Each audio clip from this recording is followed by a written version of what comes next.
السلام علیکم ورحمۃ اللہ وبرکاتہ۔ الحمد للہ نحمده ونصلی علی رسوله الکریم، اما بعد فاعوذ باللہ من الشیطان الرجیم، بسم اللہ الرحمن الرحیم۔ ولا تباشروهن وانتم عاکفون فی المساجد، صدق اللہ المولانا العظیم وصدق رسولہ النبی الامین المتین الکریم۔ سب سے پہلے آقائے دو عالم صلی اللہ علیہ وآلہ وسلم کی بارگاہ میں درود پاک کا نذرانہ پیش کریں۔ اللہم صلی علی سیدنا مولانا محمد بارک وسلم، صلاۃ و سلام علیک یا رسول اللہ صلی اللہ تعالی علیہ وآلہ وسلم۔ کل کی گفتگو میں اعتکاف کے سلسلے میں بات ہو رہی تھی۔ اعتکاف اللہ کے حبیب صلی اللہ تعالی علیہ وسلم کی پیاری سنت ہے۔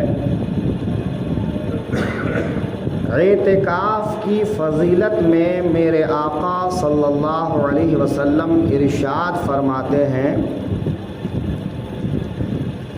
کہ جو شخص رمضان کے مہینے کے آخری عشرے میں مسجد میں اعتکاف کرتا ہے تو اللہ تعالیٰ اس آدمی کو 2 حج اور 2 عمرہ کے برابر ثواب عطا فرماتا ہے۔ اس سے اعتکاف کی اہمیت سمجھ میں آتی ہے۔ آقائے دو عالم صلی اللہ علیہ وسلم کے بارے میں جیسا کہ بتایا گیا تھا کہ ایک رمضان میں سفر کی وجہ سے اعتکاف نہ کر سکے تو دوسرے رمضان میں 20 دن کا اعتکاف فرمایا تاکہ 10 دن اس سال کا ہو جائے اور 10 دن گزشتہ سال کا ہو جائے۔ تو ہمارے آقا صلی اللہ علیہ وسلم پابندی کے ساتھ اعتکاف ادا فرمایا کرتے تھے۔ اعتکاف میں انسان ساری چیزوں سے الگ تھلگ ہو کر اللہ کے ذکر میں مشغول ہو جاتا ہے، مسجد میں گوشہ نشین ہو جاتا ہے۔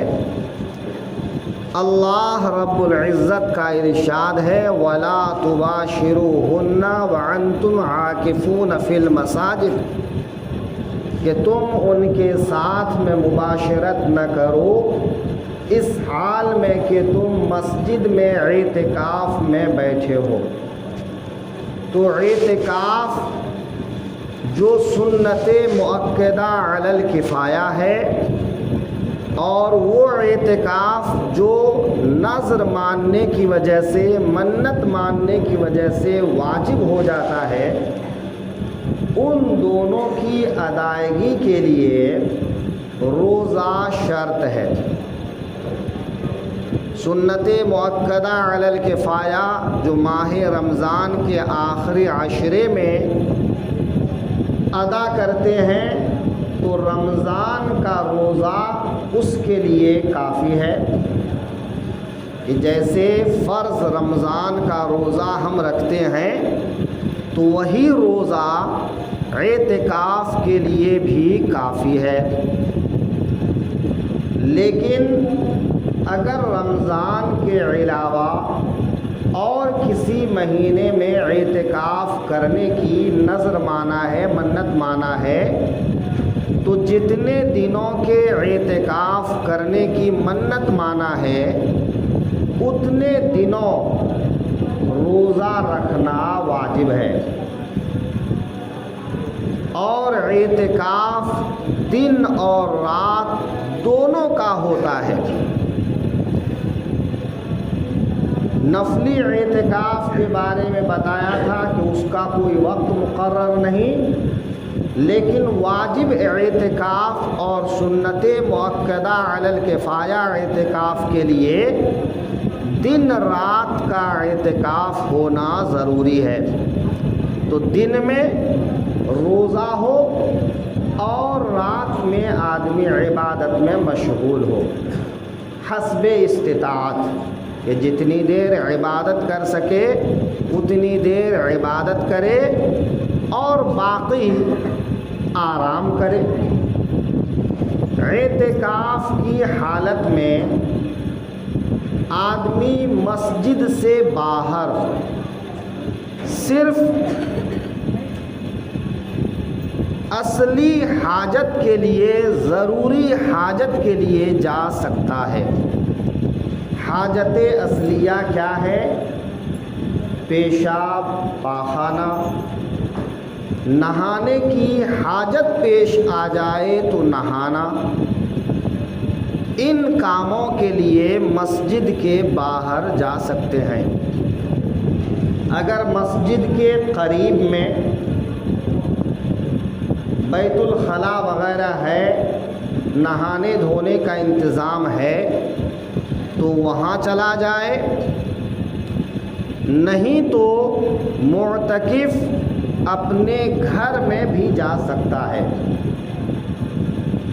ہاں اگر مسجد سے قریب ان کا کوئی دوست، رشتہ دار، ایسا آدمی ہے کہ جن کے یہاں وہ اپنی ضرورت کی فراغت کے لیے جا سکتا ہے اور اس سے گھر والوں کو کوئی تکلیف نہیں ہوگی، ان کو کوئی اعتراض نہیں ہوگا، تو وہاں جا کر بھی وہ اپنی ضرورت پوری کر سکتا ہے۔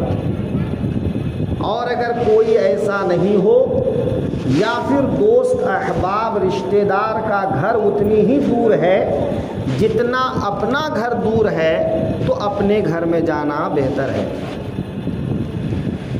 تو ضروری حاجت، پیشاب، پاخانہ اور نہانا، نہانے کے سلسلے میں اگر نہانا ضروری ہو یعنی فرض ہو تب تو جانا ہی ہے، لیکن اگر نہانا فرض نہ ہو اور گرمی کی شدت وغیرہ سے بھی تکلیف زیادہ نہ ہو، ایک دو دن گیپ کر کے نہانے میں کوئی حرج نہ ہو، تو جتنے دن کا گیپ ہو سکے اتنے دن کا گیپ کر کے پھر نہانے کے لیے جائے۔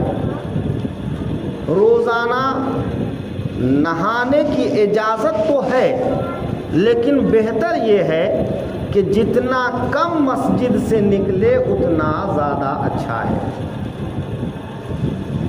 مسجد کے باہر نکل کر بات چیت کرنا یہ بھی جائز نہیں ہے۔ مسجد کے اندر بیٹھ کر بھی فضول باتیں نہ کرے، دنیا کی باتیں نہ کرے۔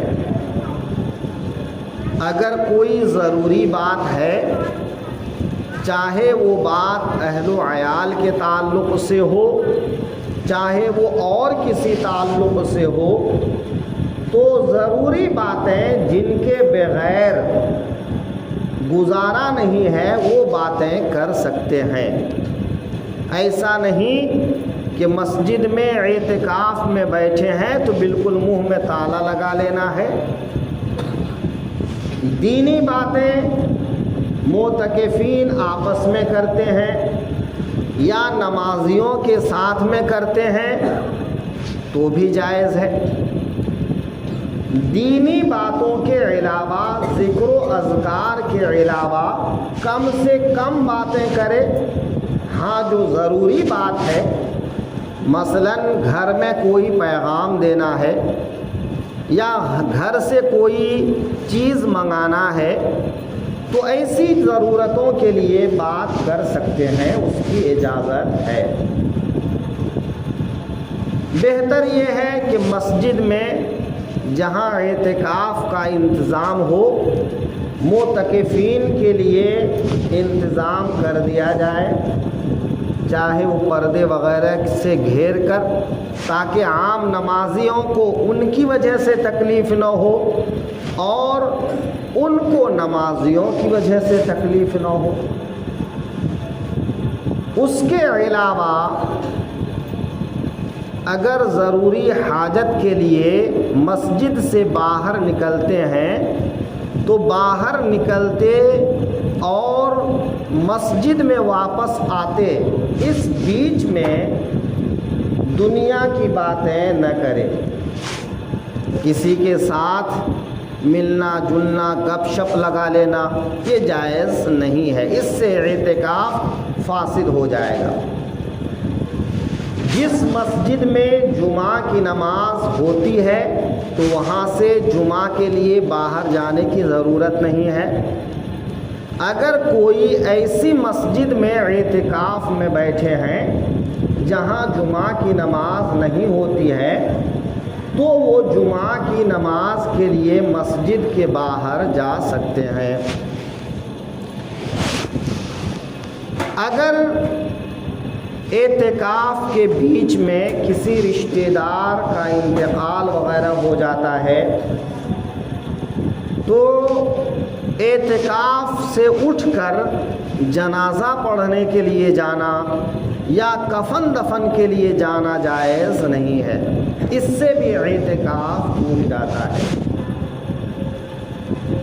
علاج معالجہ کے لیے اگر مسجد میں رہتے ہوئے علاج معالجہ کرنا ممکن ہے تو وہاں رہتے ہوئے کر لیا جائے، اور اگر مسجد میں رہ کر علاج معالجہ نہیں ہو سکتا ہے، دواخانہ جانا ضروری ہے، تو بھی اس سے اعتکاف فاسد ہو جائے گا۔ تو ضرورت کی چیزیں ان کے پاس اگر مہیا ہیں تو وہ اعتکاف ضرور کریں۔ اعتکاف سے انسان کے اندر روحانی قوت پیدا ہوتی ہے، گناہوں سے انسان دور رہتا ہے، توبہ استغفار کا موقع ملتا ہے اور اللہ سے قرب حاصل کرنے کا موقع ملتا ہے۔ انشاءاللہ اس سے متعلق جو اور مسائل ہیں وہ آئندہ دنوں بیان ہوں گے۔ السلام علیکم۔